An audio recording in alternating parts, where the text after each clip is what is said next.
For those of you who don't know, Tamriel Rebuilt is a project that originally had the scope and scale to um, recreate all of Tamriel in the Morrowind engine. And the idea was first conceived of when they realized that Morrowind was just going to be Vardenfell, whereas before the idea was it was going to be all of the province of Morrowind. So, yeah, obviously work began, and they finished quite a bit of content. Let me go ahead and throw this up here. So you can see they finished pretty much all of the eastern lands there.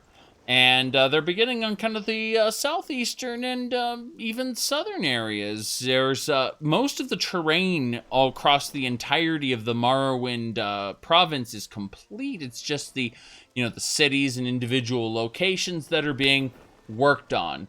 And I'm sure they'll have many things to say about it. However, I just wanted to introduce the project for those who have never heard of it before. The answer is there is a lot of content, and it is of high quality. And we'll get into some of the disagreements people have over the content itself. However, I personally think it is a great project. Now, the southeast, there's the Talvani lands, which are pretty much done, but they are pretty old, so they can be a bit barren in areas. And to the south of that is then more Indoril stuff. Mm-hmm. And that's pretty much done. We're thinking of adding a few more quests there to do with the main quest in Necrom, finishing that up, giving it a little. The latest release is where you are now, which is Old Ebonheart. Okay. And we're slowly moving to the, if I can do my directions here, southwest, and finishing up that content, giving it some towns, some NPCs, some. To the far south is the Dres. We've got a lot of concept art for that and a lot of thoughts on the plot. We're mostly lacking in assets to get that finished up.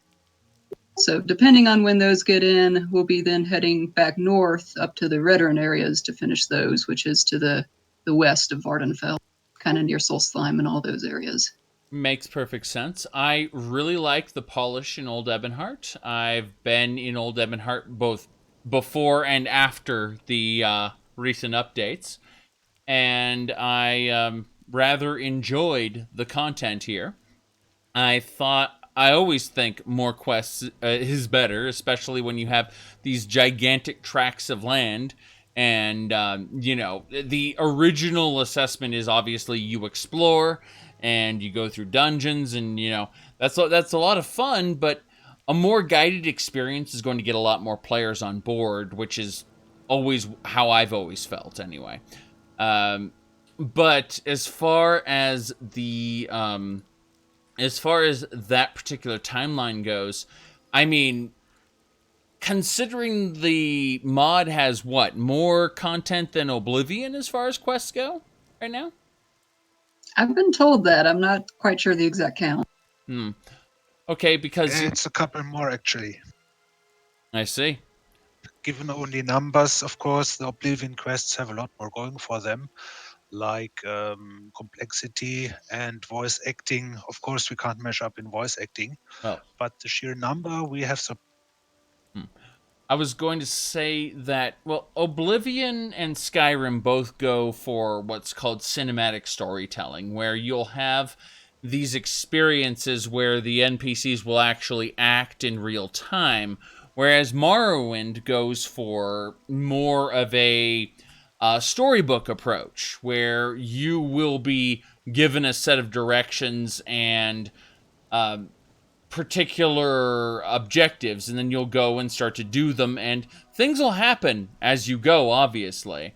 But yeah, go on. Sorry, go ahead if you had something to say. I was going to just pretty much say that the idea is that you can fit a more complex story and more dialogue and things like that into a Morrowind quest, because it fits the storybook atmosphere.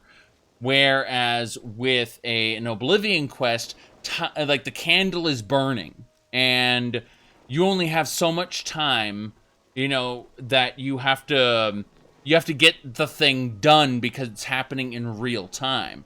So there are advantages and disadvantages to both approaches. Go on. I was just going to say, more or less just to reflect what you said, that Mhm. it's a lot more of an open-ended world. I think sandboxes, where you can pretty much go anywhere, do anything. You might run into a quest, or you might kind of make up your own quest, really.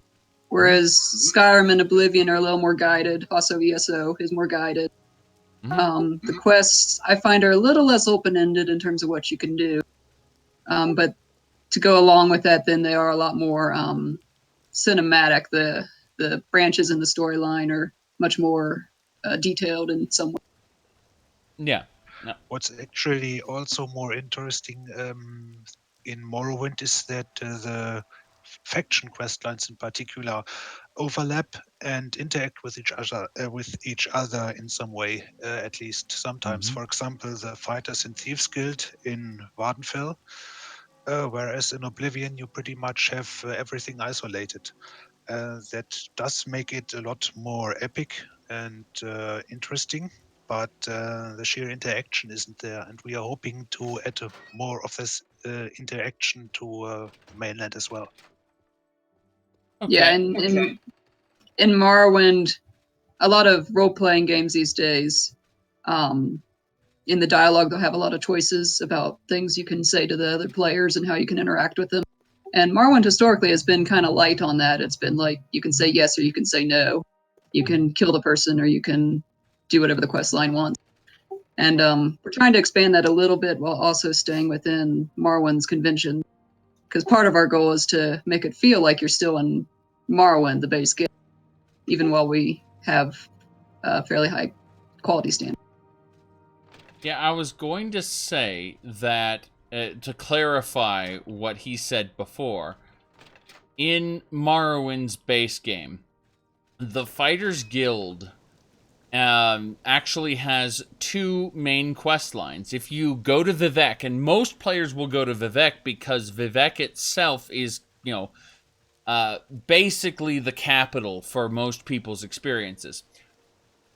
What players will be guided to is a quest line that will cause them to kill off members of the Thieves Guild until they are presented with a particular, a climax of the storyline where they will kill the leader of the Thieves Guild, essentially destroying that faction or your ability to advance in that faction. The interesting thing is that is not necessarily the way the game has to go. You can absolutely go to Aldraun instead and follow the ex-leader of the Fighters Guild in his campaign, which will remove those people who want to destroy the Thieves Guild. And it's for a completely different reason.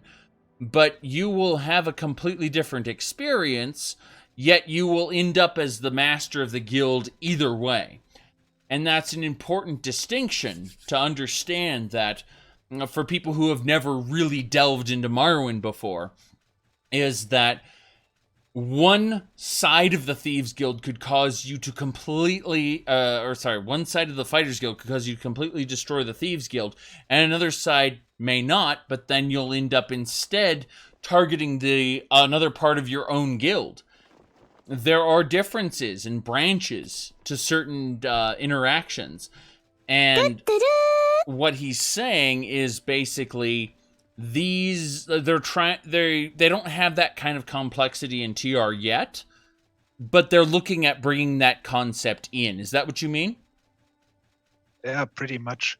We have been trying to add some of that to Old Ebonheart, and I think we succeeded in some small wings and nods. For example, you can pass one Imperial cult quest if you're the Neverine with just one bit of dialogue. But we are, of course, always trying to add more, in particular because the faction quests, which are going to be our main quest line, so to say, will go all across the province and will themselves be a bit more complex than what Vanilla had. So adding more faction interaction and questline interaction is one of our long-term goals. Okay, that's. I was going to say that again. You already have a canvas to work on, and I want to say the landscape is so well done, especially if you, if you just wander around all of the completed areas, especially near Necrom and Akamora. You can see the detail in that. And I just think that, again, it's a little bit sparse on the questing, and I've always felt that. But when you look at some of this stuff, it really, it's definitely getting closer to, I would say, the vanilla game in terms of content. So, as far as the base game's content goes, is there,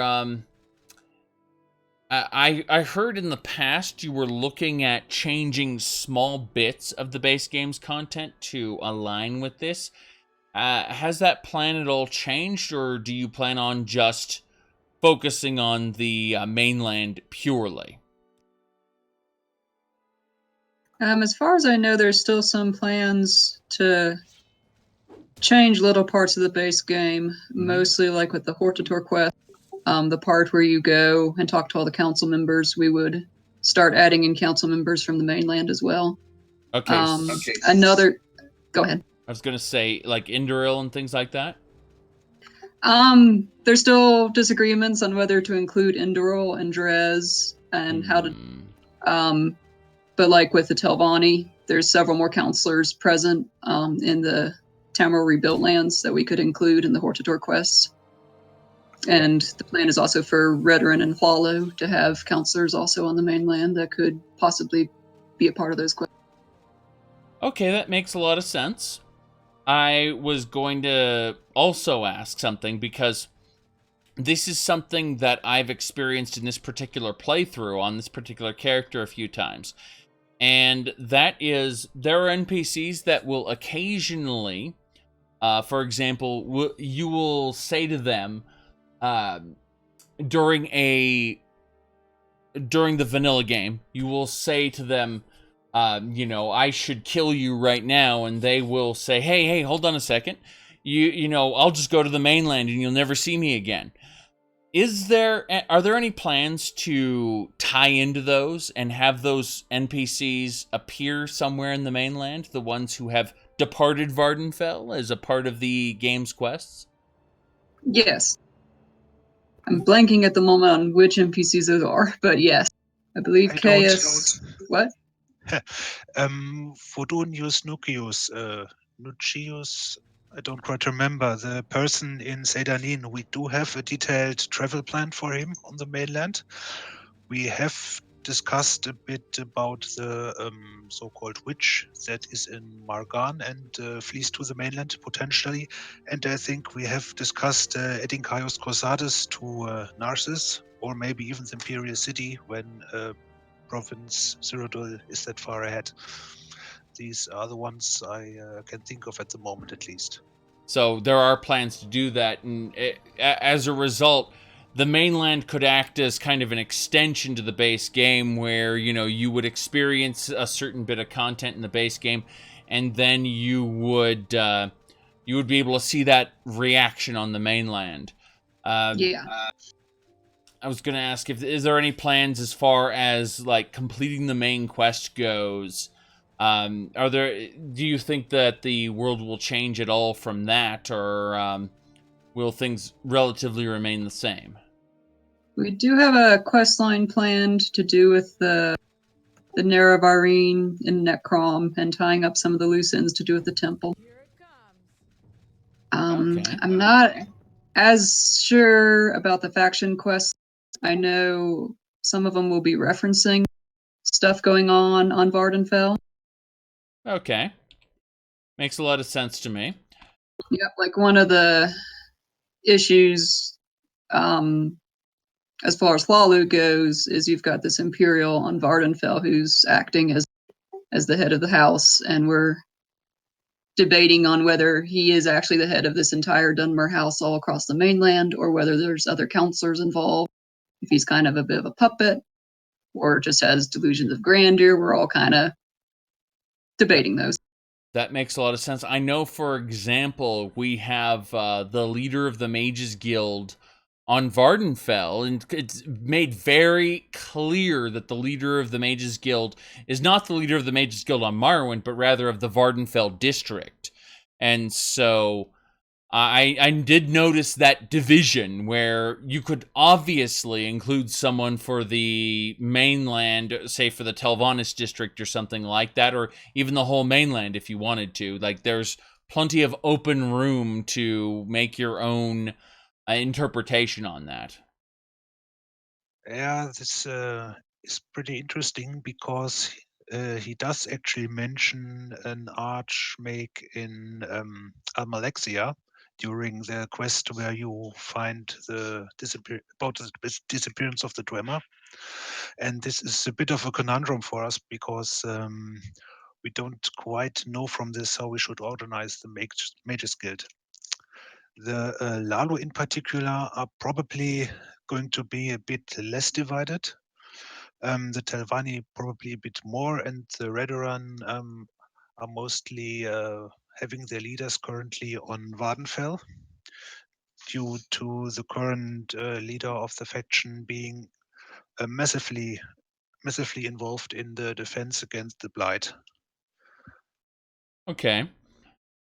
Was going to ask, there was a concept of a quote-unquote quarantine for a while, in the beginning, and then they ended up dropping it partway through the development, because there are people who take ferries to the mainland all the time, like the taxman in Vivek, for instance. He mentions, well, he's going to take a gondola to the mainland, and that completely throws a monkey wrench into that concept of there being a quarantine.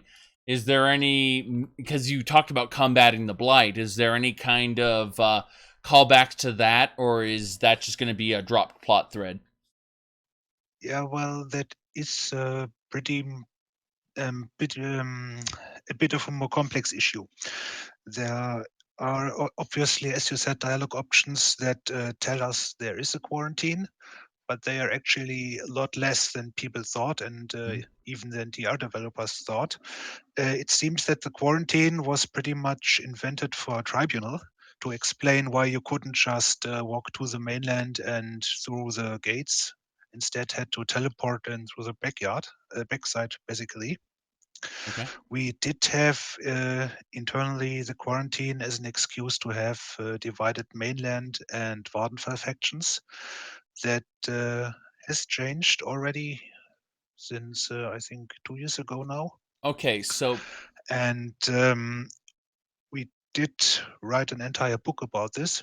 Basically, the quarantine as envisioned in Tamriel Rebuilt was a short-lived intervention by the Imperial Legion leader who is currently stationed in Ebenhard, Castle Ebenhard, to deal with unrest on Vardenfell after the tax revolts from, I think, 2 years before the game starts, which did involve assassinations and unrest in Balmora, for example. Okay, so for those of you who don't know, Tamriel Rebuilt used to have a separated mainland faction. So if you look on my list here, you can see the different factions that I'm a member of.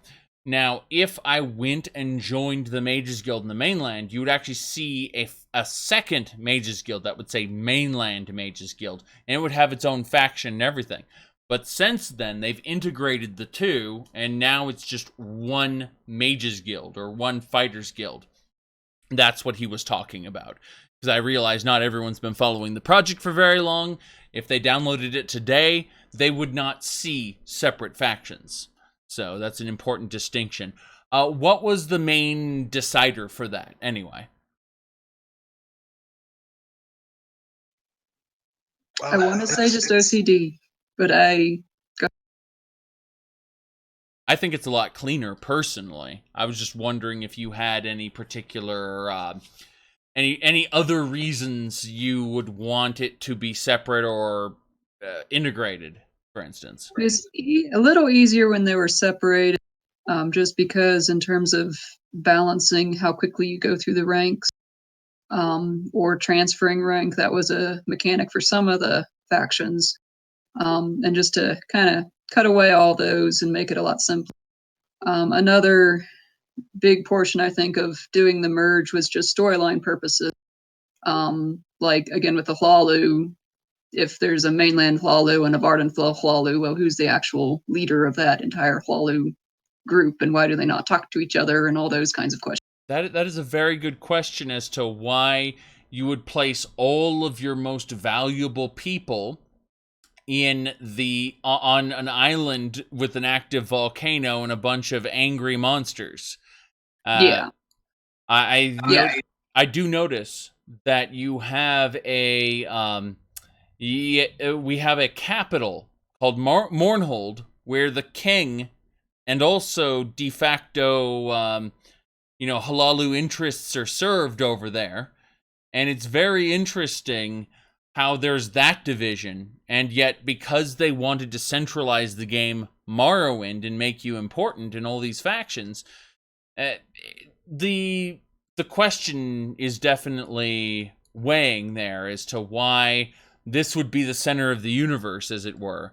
And I think the answer is it shouldn't be. Right, and it's a little different for each faction. Like Redoran, as a house, they're typically the defenders of the entire Morrowind province. And so they have a big interest in Vardenfell because it's currently not really under siege, but it's being attacked by Dagothr. So they made the decision to move all their important people, their most powerful warriors, over there.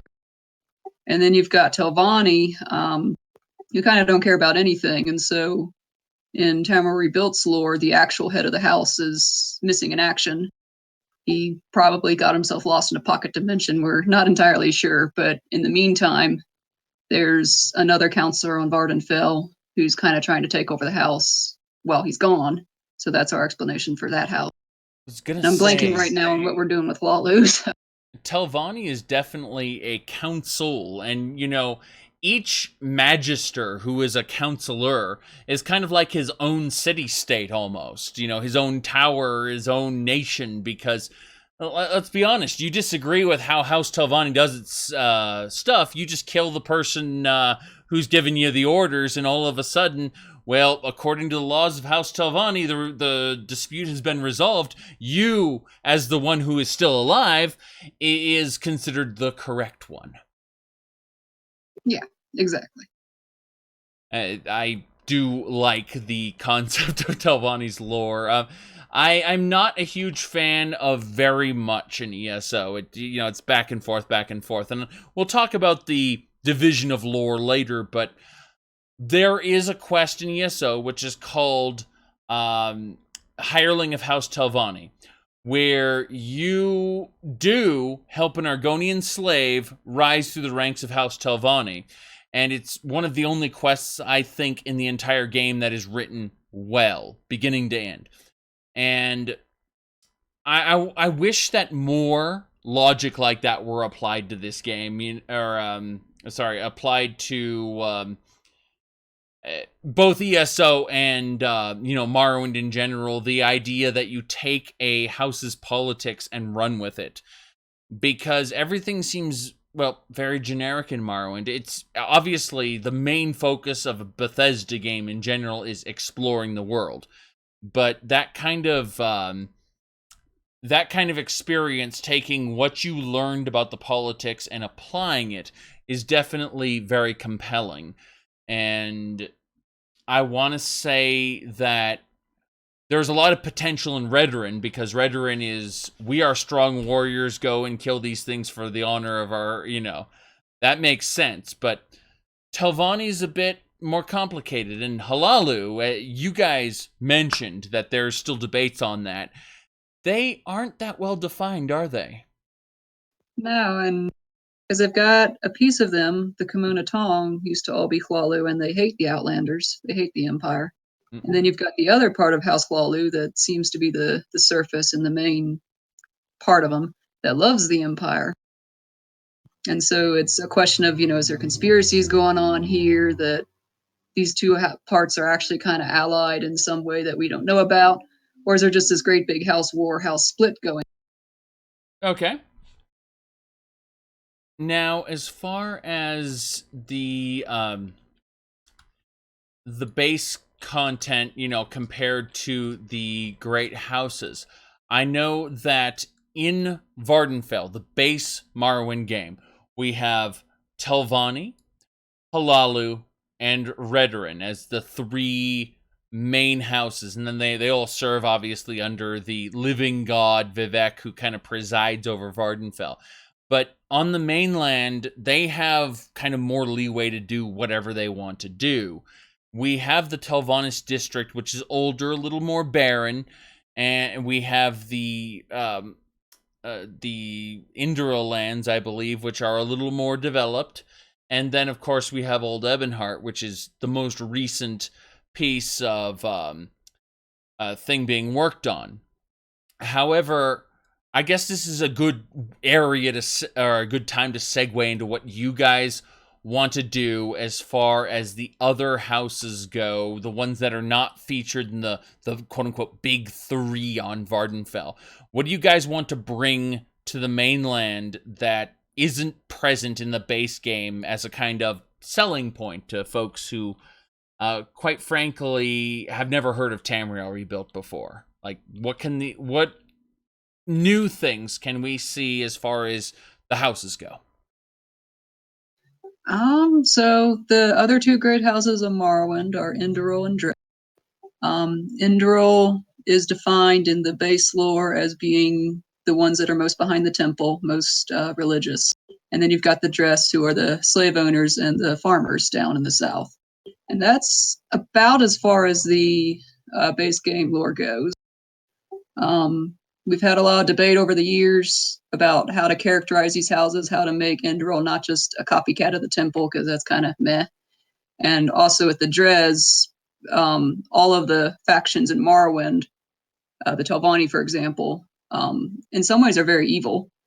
And with the Dres, we wanted to keep the reputation that they have of being these nasty slavers, while also making them more three-dimensional like the Telvanni are.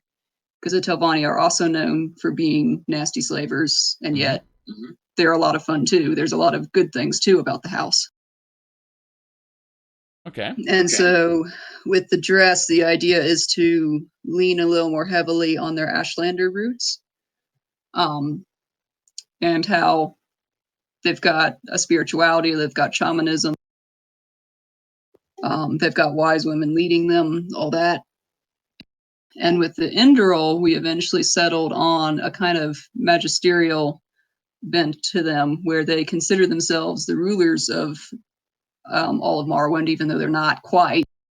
And so they're interested in law, they're interested in orthodoxy, and all those kinds of themes.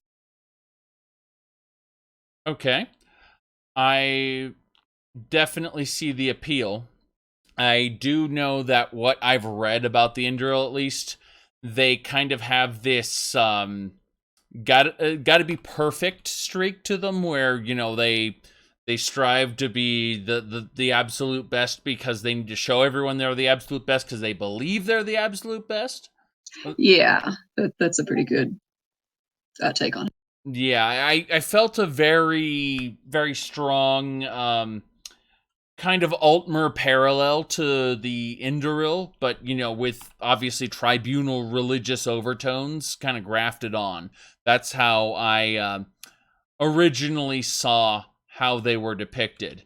And, I saw in the base game, there's Indoril gear, for instance.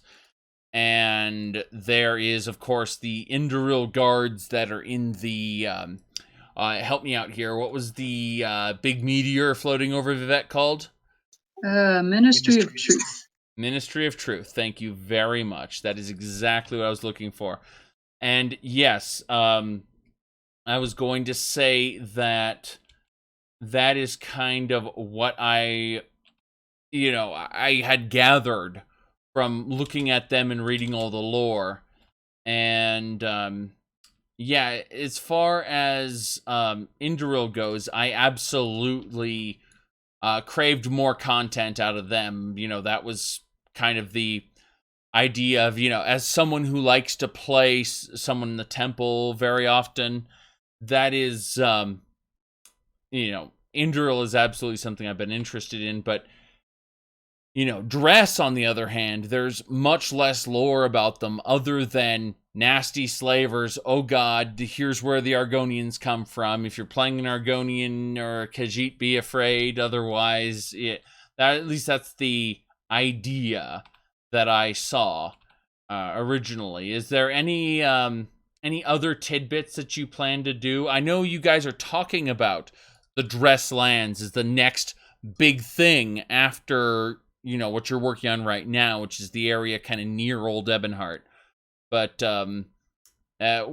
tell me about the quote-unquote Dres expansion or Dres lands expansion that you guys are thinking about doing or working on right now. Well, right now we're in the process of finishing up all the concept and then getting assets like models of new kinds of plants and flowers and cliffs and creatures, all that kind of thing. So that's where all the technical work is. Okay. Concept-wise, we've pretty much got it firmed up what direction we want to go with the Dres. They're a house that is interested in bargaining. They're kind of like the Hlalu in that. And so over the course of their main quest lines, you start learning that they've been making these deals with all these different powerful entities, and some of those deals are starting to go very wrong. Okay. And I'm not sure quite how much to reveal beyond that. I understand, because, again, a lot of this would be subject to change, when as you progress through something, start developing for it, obviously things change. And if Old Ebonheart is any indication, things change a lot. Oh, yeah. So I would say that folks need to, obviously, whenever we're talking about things that are planned for the future, you need to have that expectation that the project may course correct and what we're talking about may be completely different by the time it is implemented into the full project. Right. But other than that, we've... So basically, the Telvanni lands are done, pending any kind of revisions or additions. The Indoril lands are being worked on, but Necrom is definitely firmed up. And right. They're about half done, I would say. There's one part that's all the way complete, and then the areas around Almalexia are still pending. Right. I know I went to Almalexia before, and there was definitely it was definitely a work in progress.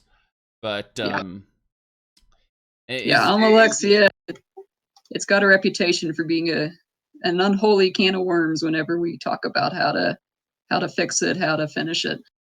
Well, why don't you just throw us a bone here and talk about what you think about Almalexia, or how you envision it going right now, and obviously subject to change, subject to alternate interpretations and complete revisions. Where do you see that particular area going in the future? Let's see. So the problem we kept running into the base game is that the tribunal content, they're basically interiors disguised as exteriors. So there's some kind of funky coding going on that we would have to break, really, and go back over to get implemented into an exterior world space. Okay. The other problem was a lore problem of that Mournhold was kind of portrayed as like a forbidden city, an interior to this much bigger city that you don't get. But as a forbidden city, it has all these outlanders in it and all these random, tourists and vendors and stuff. It's not a very complete version of a nice forbidden city. It's basically it's basically nothing really. It's not a proper city on its own. It's not even a hidden city. It's not even a circle if you look at the interiors and line them up correctly. It's a non-Euclidean mess that we are currently stuck with. The current version of Almalexia has elevated it to rather big heights to just make sure that the player doesn't see how bad this thing actually looks in the world space. And to properly make an Almalexia, this simply has to go. And that's what we are looking for. Basically, rip that entire thing out, leave it as it is, of course, so that people can still play that version if they want, and just re-implement what we can in the world space in proper places, so that we have the Outlanders in the Outlander part of the city, have the Temple of Almalexia right there in the middle or somewhere, and have the Palace of the King actually be a palace and Okay. not smack dab in the middle, in the exact middle of the city, for example. Yeah, I was going to say that number one, Mournhold had absolutely no feeling of being a forbidden city at all. I just assumed that the content was kind of sealed off for no particular reason other than, you know, technical limitations for the video game. Yeah, But that yeah, was a go on. sorry. That was a lore thing that we tried at one point to implement to say it was a forbidden city, but as you can see by how it is implemented in game, it just doesn't really. It doesn't have that feeling to it. It doesn't really have much of a reason for just being smack dab in the middle of the city, cut off from everything else as it is. Also, with the King of Morrowind being who he is, I feel like, and remember that the King of Morrowind before wasn't even Dunmer traditionally. Like when the Empire came in, the king the King of Morrowind hasn't always been Dunmer in terms of the lore. If you look at it, so the idea of a forbidden city just doesn't mesh up with what history has said. So I don't know. It feels like Imperial interests would be present a lot more than the concept of a forbidden city makes it. That's just my personal interpretation of what I've read anyway. I would argue that absolutely the world space needs to be ripped out and, you know, rebuilt from scratch, because the actual design of Tribunal, the city of Mournhold, is a mess. And even if you wanted to keep it an interior world space, it still could be better than it is now, I think. Yeah. So as far So as go on. so the plan is to pretty much just take that thing right on out of there. Try to keep what quests and stuff we can, and put them back into our own space, but of course with a bunch of other quests that we and a much bigger city, a city that's much better planned in some respects about where all the things are placed. Well, and it's not just about placing the things in other parts. You mentioned the king, and I'm not quite sure if the previous kings were in Dunmer. I think at least the previous one was. Yeah. But there are also other instruments of rulership. For example, the Grand Council, which is also in Almalexia, which is barely mentioned, and we are hoping to elaborate on that as well. To show that the king is not quite the undisputed ruler besides the tribunal, but there's also another layer of rulership. Well, he wouldn't need to put a hit out on you with the Dark Brotherhood if he were the absolute ruler. Like there's absolutely plenty of wiggle room Oh for no, you to mess with no, I that. didn't. I didn't mean it that way. I meant that he was basically only opposing you because you were supposedly aligned with the tribunal by being the official auditor and Yeah. supported by Vivek or something. Okay. Just, there is bit more to the politics in Almalexia, which can't be done in Morrowind as it is now. I see. And I would agree that absolutely you can expand on that. Some of the expanded dialogue, even in Baloira, for example, is honestly far better than the base game. The let's be honest, Morrowind uses a wiki-based dialogue system, and it seems like a lot of the entries in the base game seem awfully generic, whereas TR has gone to some lengths in some places to enrich it, I would say. Now, the question is, are there plans to expand that anymore? Or, in any particular areas? Any hotspots that you actually really want to add more dialogue to and more dialogue options in Flare? Well, we are adding more dialogue when we are adding some quests. We do that even to the mainland, the currently released areas. But for most of it, we're going to keep that with either more generic responses or in the new regions. Because when we start developing dialogue in the existing parts of the mainland which are going to be overhauled, then we might run into the problem of having to overhaul the dialogue we just put in as well. So we Sure. try to concentrate on new dialogue first. That makes sense. Let's see here. Going down my list. So, as far as the content goes, you've basically squared away a lot of the quests in the Akamora region and whatnot. I would say that Akamora itself, the Fighters Guild, is especially good. Do you guys remember the name of the town to the south of Akamora? I've completely blanked on it, but it has a bank. Postmora? Possibly, but I was going to say, Mainland, maybe. are there any plans to work on that area down there at all, or are you guys just skipping right now, straight to the Dresslands? Well, first of all, I must say the Dres are currently still in the asset development phase. Okay. So it seems likely we are going to go south instead of east as far as exterior modding goes. Hmm. Um,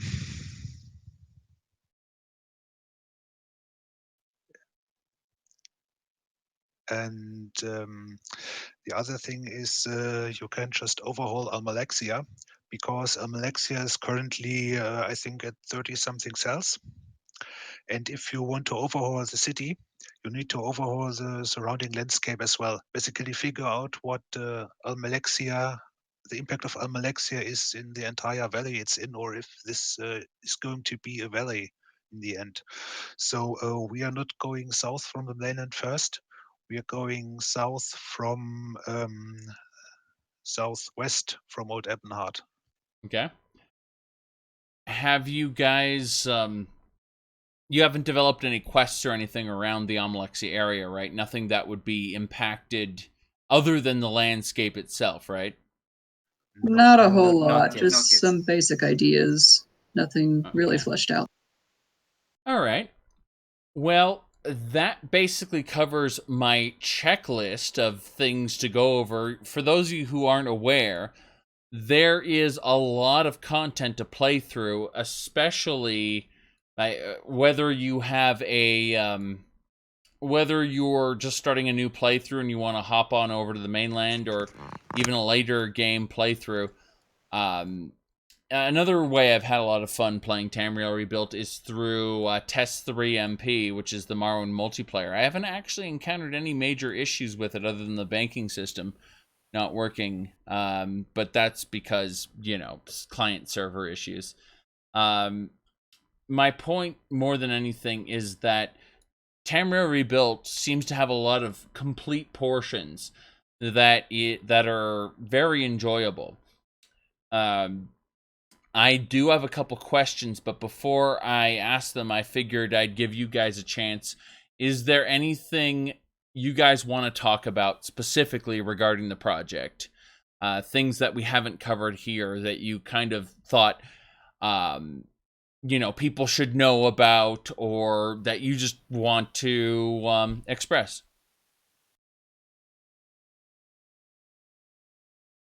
Well, I'm seeing some questions about Imperial presence in Morrowind. So I guess I can go over a little bit about that. It's, I believe, described in the base game's lore that Vardenfell is much more settled by Outlanders than the mainland. And so we try to reflect this by that there are a whole lot more Dunmer on the mainland. But I believe that it would also get kind of boring, really, to that be the only thing that you're doing. And also to give a nod to people who are strong members of, say, the Mages Guild, the Fighters Guild, the other Imperials Guild, to also have something to do on the mainland. And so there are a bunch of Imperial footholds on the mainland. As a lore reason, one of the reasons there is so much Imperial presence in, say, the Telvanni areas is that way back when the Emperor first took over, he looked at this great big long coastline and said, oh dear, it's very possible the Akaviri could come over the sea again. And so they built this whole line of fortresses along the eastern coast. Old Ebonheart is another big foothold of theirs, and that place has quite a history. Originally in, I believe, the lore, and also Elder Scrolls Online makes this mention, it was originally a Dunmer town. It wasn't Imperial. We decided to make it Imperial for reasons of gameplay, mostly, to give, like, the Mages Guild, the Fighters Guild, some footholds in the mainland.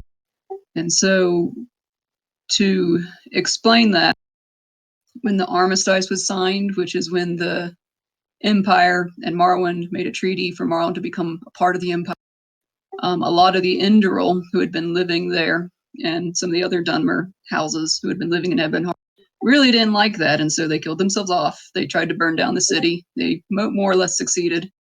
And then the Imperials just moved in and said, okay, this is our city now. So that's a quick overview. Okay. Might as well break into the questions then, because you created a good segue there. We talked about, we mentioned ESO.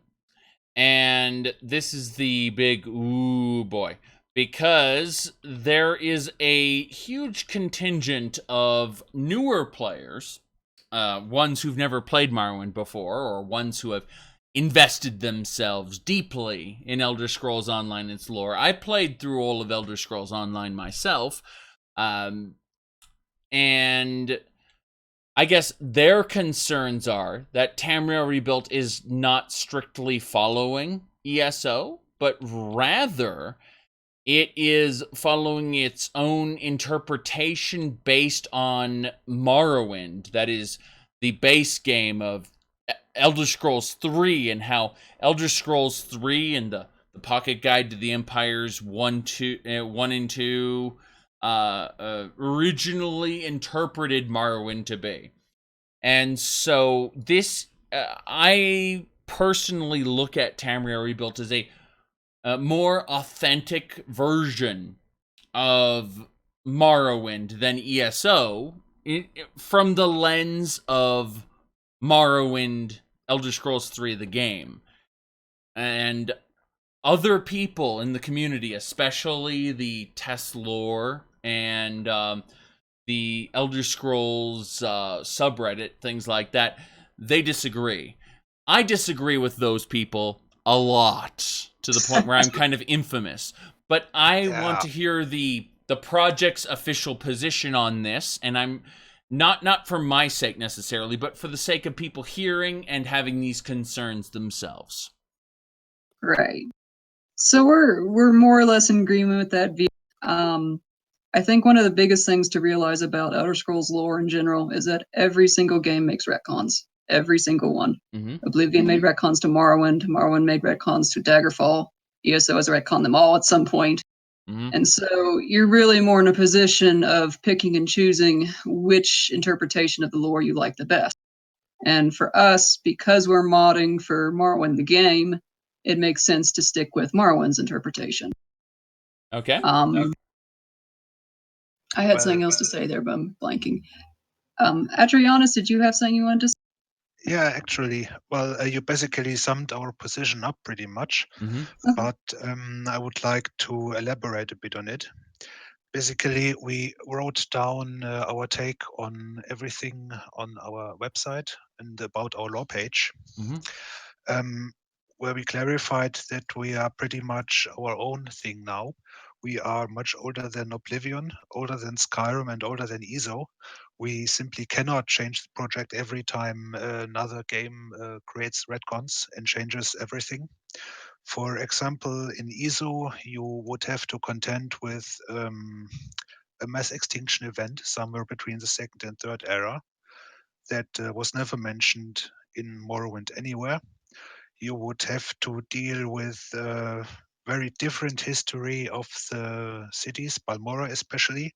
It is mentioned in Morrowind that Balmora, Aldrun, and Satras Mora are house capitals, and as it turned, and have been since pretty much forever, since Vardenfell was closed off.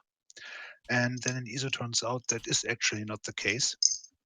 And there is basically no way you can say with a straight face that the future of ESO is the world that Morrowind plays in. So what people, especially in the newer communities, have problems with is that we are not saying we need to integrate everything. We are basically saying we have Morrowind, the previous games, and we are actually doing some work on integrating arena lore into our world together with the project Tamriel developers. Okay. But there is a very hard cut.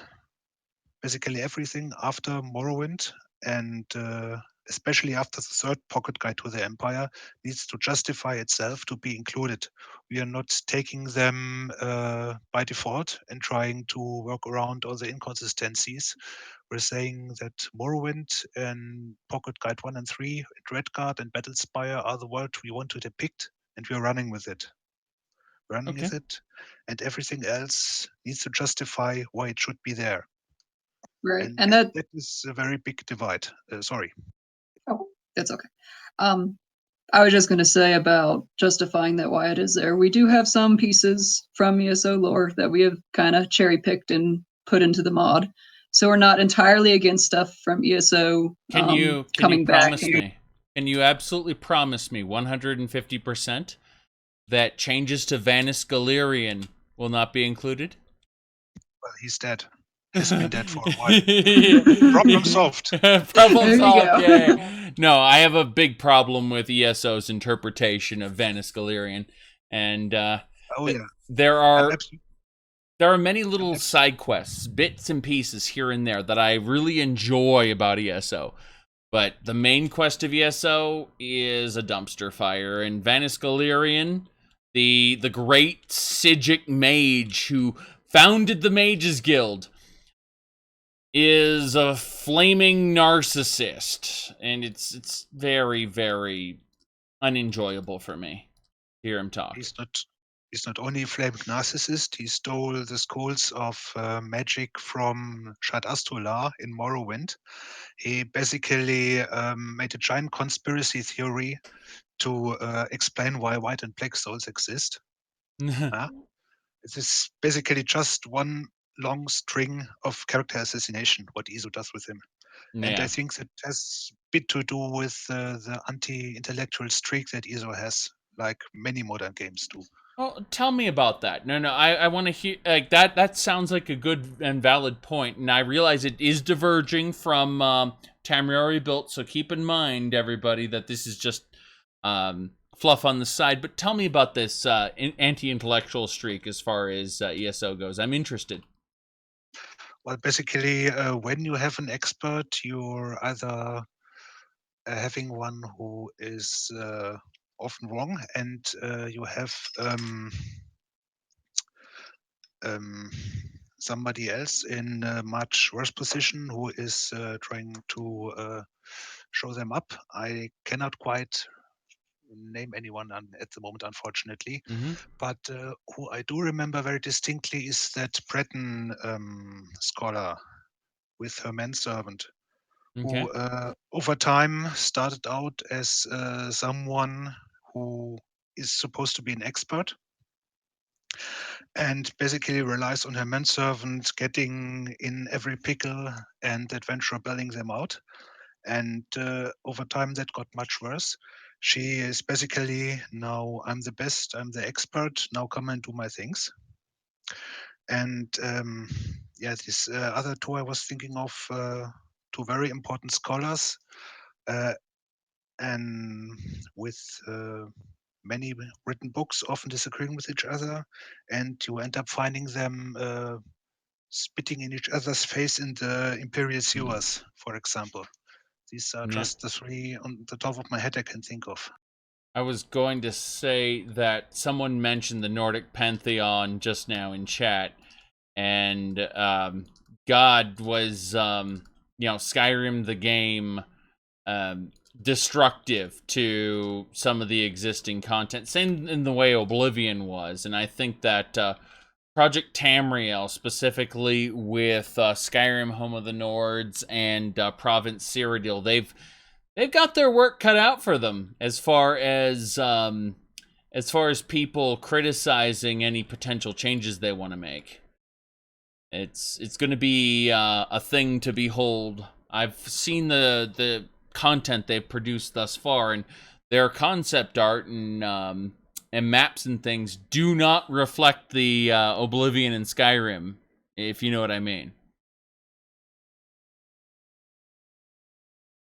So what I was going to get at with that is ultimately when these projects, Tamriel Rebuilt, Province Cyrodiil, and Skyrim Home of the Nords build up this new lore, we're going to obviously have people who are, obviously opposed to that, and that's why I wanted to bring this up to kind of talk about the idea that there are folks who will not like it, and I guess I just wanted to provide you guys with an answer for or at least provide your explanation to it, because this is something that comes up all the time, back and forth.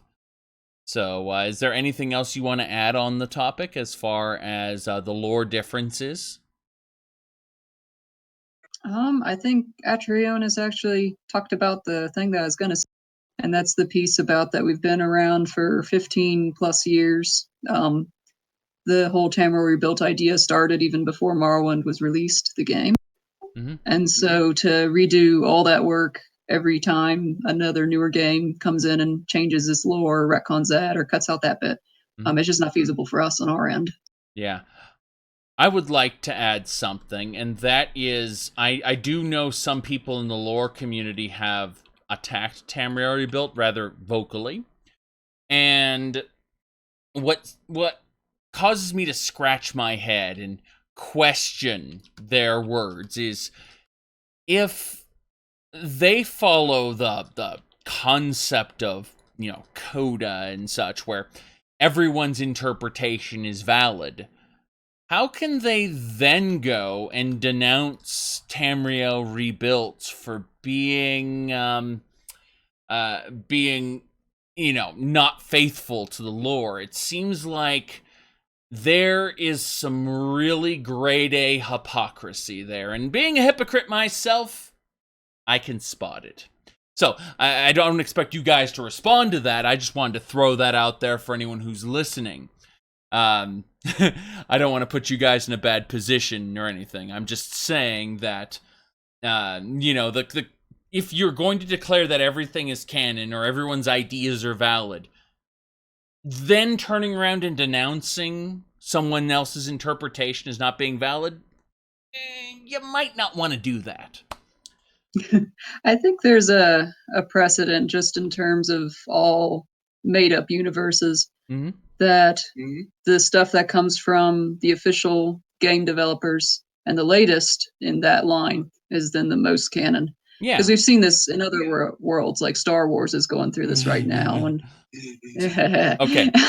and World of Warcraft.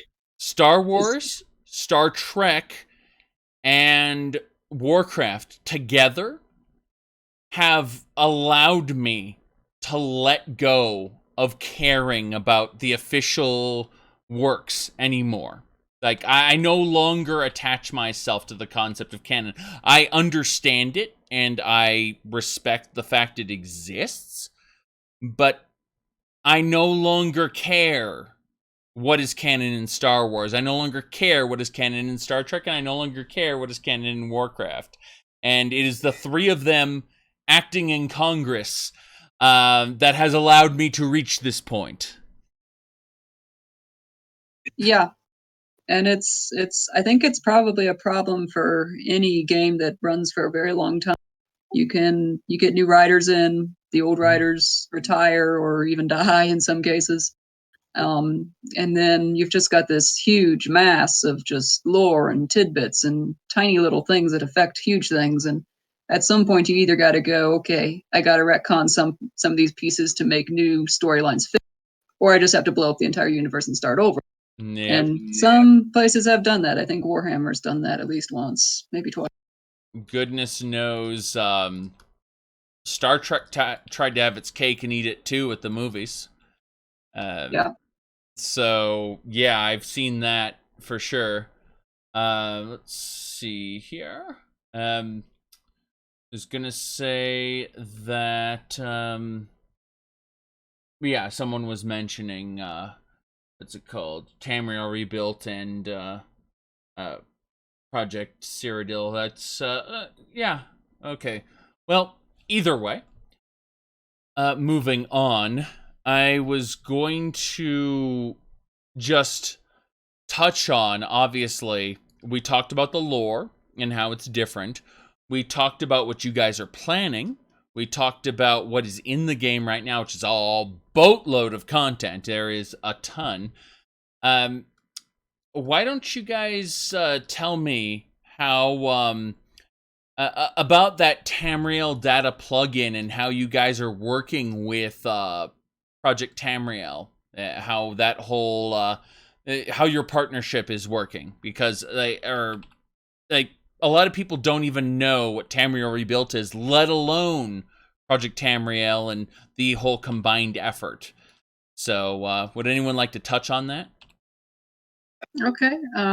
Atrionis can probably fill you in on the more technical details, but kind of the overview is we share Tamriel data, which has all the assets, which is like new pieces of armor, new trees, new rocks, new ground cover, all that kind of. And then each province more or less has its own developers and its own leaders. Let me think.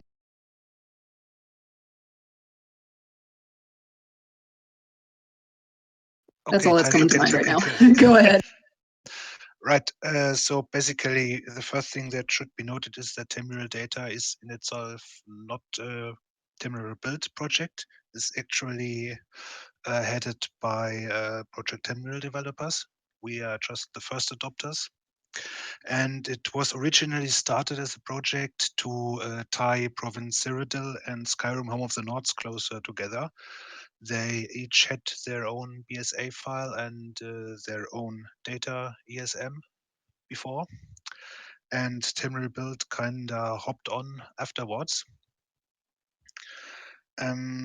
It works basically, we are all combining our assets, our meshes, textures, etc., in little data add-on pieces, which are then merged into Tamriel data proper and released whenever a new version of TR, Shoten, or PC goes out. So this basically prevents duplication of assets across the various projects then, so that a minimum amount of hard drive space is being used, in other words. Yeah, pretty much. It's also pretty good for consistency. When you have an item in Cyrodiil and you place the same item in Morrowind, it's still the same item. Whereas previously you would have the same item with two different IDs, two different meshes, two different textures, two different icons, and they could and did change over time. We had, for example, some Dishan bread, Colovian bread, sorry, Mhm. which was much different in actual Colovia. And so we deprecated the Morrowind one and replaced it with the better one. This wouldn't have been possible before, not to this degree. Another thing, we now have regions in Tamriel data. That means that border regions, when we do them, border cells, can now use the same region that the other project uses, which absolutely would not have been possible before. And Okay. these are the two biggest pluses I can think of at the moment. Plus, of course, global scripts. Okay. So basically, the idea is if you had Skyrim, Home of the Nords, and Province Cyrodiil, and Tamriel Rebuilt all finished, or let's assume that they were further along in development than they are, you could just walk through, basically, or levitate over the mountains, to the appropriate region. Yeah, Yes. absolutely. Okay, so Um, as someone else asked, is Tamriel Rebuilt OpenMW compatible? I believe the answer is yes, considering I'm playing it right now, but I figured I'd let you guys answer. Yes, I believe there's probably still a few little scripts here and there that the Open Morrowind team are still working on, but most of the rest is still fully playable. And I believe for the other two provinces, Cyrodiil and Skyrim, it's even recommended because with the base game engine, if you start getting farther away from Vardenfell, you start seeing all kinds of little tiny weird bugs happening, and Open Morrowind mostly eliminates those. Yeah, And the minimap Okay, go on. extends all the way. This is not possible currently with the Morrowind base game, but I do think the MWSE developers are working on that, or I hope so. Okay, I was going to say that, yeah, the map is absolutely something I've noticed. There's quite a bit of space that, it's been extended to. And in general, I look forward to seeing where it goes. Well, that's about it. I mean, unless there's something else, something new that you guys want to talk about, I would say we've basically covered everything that I wanted to talk about. So, there's only like one other question I've got really. And for players who have finished the main quest and, have played all of the Vardenfell content, any kind of plans to release, or I don't know, someone else may be able to do it, but a kind of leveler where I guess the mainland is a bit higher level as a result, because it seems peaceful by comparison. And that's great from a storyline perspective, because you expect Vardenfell to be, beset by conflict of the sixth house, blah blah blah. But from a gameplay standard, the game gets pretty easy if you play a lot of Vardenfell and then you hop over the mainland. Any thoughts on that? So we Well, actually have a map that kind of divides different regions into different difficulties. Like Old Ebonheart is supposed to be fairly easy. You get down into the Dres lands and some of the Redoran lands; those are supposed to be more difficult. I believe we're trying to keep within the same scale as Vardenfell itself. So at the moment, not much that's going to be much more difficult. I do know there are mods out there that make Tribunal and Blood Moon also a little more in line with Vardenfell. I don't know if there's any mods out there that are doing the opposite, though. I was just thinking of Tribunal and Blood Moon being harder, and that's what came to mind. The idea that, okay, well, I finished Tribunal and Blood Moon. Let's go to the mainland, and then super easy by comparison. And I get that, from a storytelling perspective, that makes all the sense in the world. But again, I'm looking at things in multiple perspectives. You get the mainland perspective, or sorry, no, mainland. You get the gameplay perspective, and then you get the idea of building a kind of I'm looking for that word, some sort of conveyance mechanism where the player is guided to the mainland for some sort of reason. And I almost feel like the tribunal expansion is the best place to do that, but unfortunately Almalexia isn't ready yet, so that kind of idea can't work yet. Well, basically, that's what your factions is supposed to do. It currently only contains the water quests for the Telvanni region, but it does change a few factions so that you cannot simply level to the highest rank only on Vardenfell.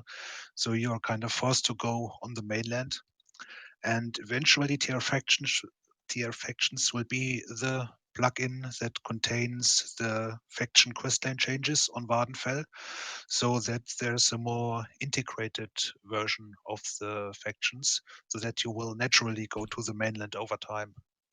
And Okay. by then encounter it as if it had always been there to begin with.